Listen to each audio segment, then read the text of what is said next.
ఇది మన కృతజ్ఞత సభ. కష్టపడ్డ కార్యకర్తలకు, మన బీఆర్ఎస్ కుటుంబ సభ్యులకు ధన్యవాదాలు చెప్తాము, థ్యాంక్స్ చెప్తాము, అందరం కలిసి భోజనం చేద్దామని మీటింగ్ పెట్టుకున్నాం.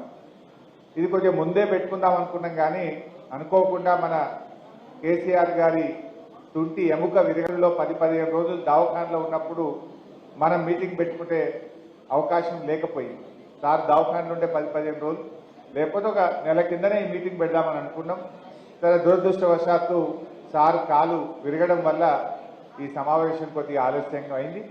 బట్ అయినా ఆలస్యమైనా కూడా చాలా కష్టపడి పనిచేసిన. ఎందుకంటే ఎన్ని కుట్రల్లో మీకు తెలుసు తమ్ముడు, కేంద్ర ప్రభుత్వ కుట్రలు, రకరకాల 2 జాతీయ పార్టీలు ఎన్ని కుట్రలు చేసినా, ఇలా కులాలు మతాలు రకరకాల చిచ్చులు పెట్టినా కూడా అద్భుతంగా పనిచేసి గొప్ప విజయాన్ని అందించిన మా బీఆర్ఎస్ కుటుంబ సభ్యులకు నేను ముందుగా శిరస్సు వంచి నమస్కారం తెలియజేస్తా ఉన్నా. ఈ విజయం మీది, మీ అందరి కష్టం. మీకు ధన్యవాదాలు చెప్దామనే ఈ మీటింగ్ పెట్టుకున్నాం తప్ప వేరే ఉద్దేశం లేదు. మిత్రులారా, మా ఎంపీపీ గారు మాట్లాడుతూ చెప్పినాడు, మన సార్ది 45,000 మెజార్టీ కాదు, వాస్తవానికి పోయినసారి కంటే ఎక్కువనే వచ్చింది అని చెప్పింది. చాలా కుట్రలు జరిగినాయి. మన దగ్గర ఎన్ని నామినేషన్లు వేసిందే మీకు తెలియదా? 154 నామినేషన్లు వేసింది. అబ్బబ్బా, ఎంత రకరకాల కుట్రలు అనుకోరాదు. అన్ని 154 నామినేషన్లు వేస్తే తర్వాత విత్డ్రాయల్స్ తర్వాత మిగిలినవి 47 నామినేషన్. అదేమైంది పాపం, 47 నామినేషన్లకు 4 మిషన్లు అయినాయా లేవా? ఒక్క మిషన్ ఉంటేనేమో చక్కగా పోతురు, కారేడుతో చూసి గుద్దుడు. ఈ 4 మిషన్లల్లా నడువచ్చిన వాళ్ళు, కళ్ళు కనబడిన వాళ్ళు, ముసలోళ్ళు, గూనెోళ్ళు, గుడ్డోళ్ళు, రకరకాలుగా పేదలు, వృద్ధులు పాపం చూడలేక దాదాపు 18,750 ఓట్లు చిక్కిపోయింది. 18,750 ఓట్లు చిక్కిపోయింది. అంతేకాదు, ఆ రోడ్ రోలర్ గుర్తుకొక 2,200 ఓట్లు రోడ్ రోలర్ గుర్తుకు పోయినాయి. అది కారును పోలి ఉండడం వల్ల ప్రతిసారి మన పార్టీకి నష్టం జరుగుతూ వస్తుంది. ఇన్ని పోయినా, ఇన్ని నామినేషన్లు పడ్డా, ఇన్ని కుట్రలు జరిగిన 45,000 మెజార్టీతో మన సార్లు గెలిపించిన మీ అందరికీ నేను పేరు పేరున కృతజ్ఞతలు, ధన్యవాదాలు తెలియజేస్తా ఉన్నా. చాలా బాగా పనిచేసినారు కార్యకర్తలు. ఇందాక మా మండల పార్టీ అధ్యక్షుడు చెప్పిండు, అట్లా ఎన్నో ప్రయత్నాలు జరిగినాయి. అయ్యో, ఒట్లు పెట్టించుడు, గుళ్ళలో దొరికించుడు, కథలు చేసింది. బట్ అయినా కూడా చక్కగా మా కార్యకర్తలు బాగా పనిచేసినారు. అంటే ఇలా తెలంగాణ రాష్ట్రంలో ఒక అద్భుతమైన రికార్డ్. ఇలా గజ్వేల్లో ఒక నానుడు ఉండేది, ఇది ఒక్కసారి గెలిస్తే రెండోసారి గెలవరు, ఊకే మారుడే ఉండే కదా ఇదివరకు. కానీ ఆ రికార్డును బద్దలు కొట్టి 3 సార్లు కేసీఆర్ని గెలిపించింది కూడా మా గజ్వేల్ బీఆర్ఎస్ కుటుంబ సభ్యులు. అంతేకాదు, గజ్వేల్లో మనకు అదొక్కటి మాత్రం కింది అయింది. గజ్వేల్ లెవెల్కి వెళ్తే గవర్నమెంట్కి అదే వస్తుంది అనుకున్నాం, కానీ ఈసారికి అది ఒక్కటి జర కింది అయింది. బట్ అదర్వైజ్ అద్భుతమైన మెజార్టీని మీరు ఇచ్చింది. అంతేకాదు, మన ఇవాళ తెలంగాణ ప్రజలు 2 సార్లు కేసీఆర్ను ముఖ్యమంత్రి చేసుకుంటే, ఇవాళ ప్రజలు ఆశీర్వాదంతో 2 సార్లు కేసీఆర్ ముఖ్యమంత్రి అయితే, మీరు మాత్రం అదృష్టవంతులు, 3వసారిని కేసీఆర్ గెలిపించుకున్న ఘనత మన గజ్వేల్కు మనకే దక్కింది. గజ్వేల్ ప్రజలకు కూడా నేను హృదయపూర్వకంగా బీఆర్ఎస్ పార్టీ పక్షాన, కేసీఆర్ గారి పక్షాన గజ్వేల్ ప్రజలందరికీ నేను హృదయపూర్వకంగా కృతజ్ఞతలు, నమస్కారం తెలియజేస్తా ఉన్నా.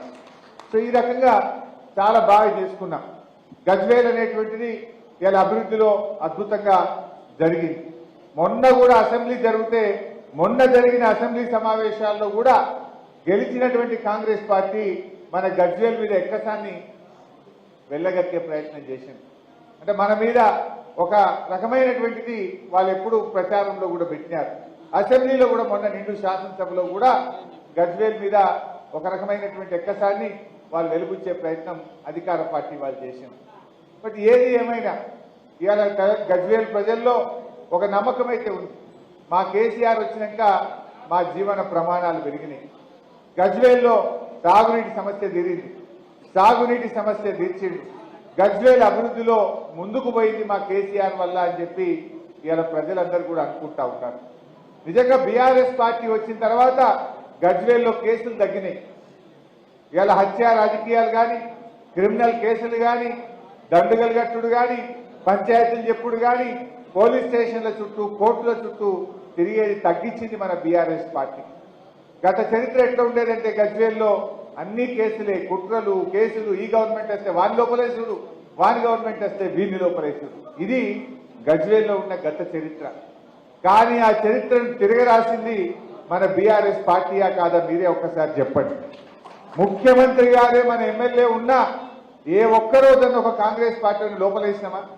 అక్రమ కేసులు పెట్టినామా? అట్లాంటి కుట్రలు చేసిన చరిత్ర మన పార్టీకి ఉందా?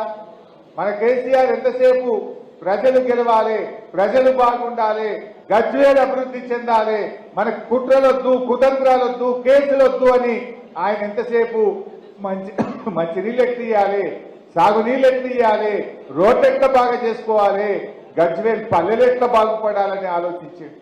అది ఇలా మనం చేసిన పని.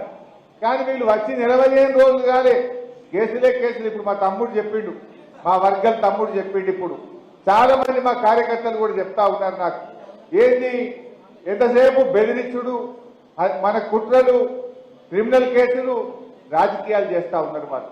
అంటే మీరు దేంట్లో అభివృద్ధి సాధిస్తున్నారు? కేసీఆర్ గారేమో గజ్వేల్ను అద్భుతంగా మరి ఆయన అభివృద్ధిలో ముందుకు తీసుకుపోతే మీరు కేసుల్లో ముందుకు తీసుకుపోతున్నారు.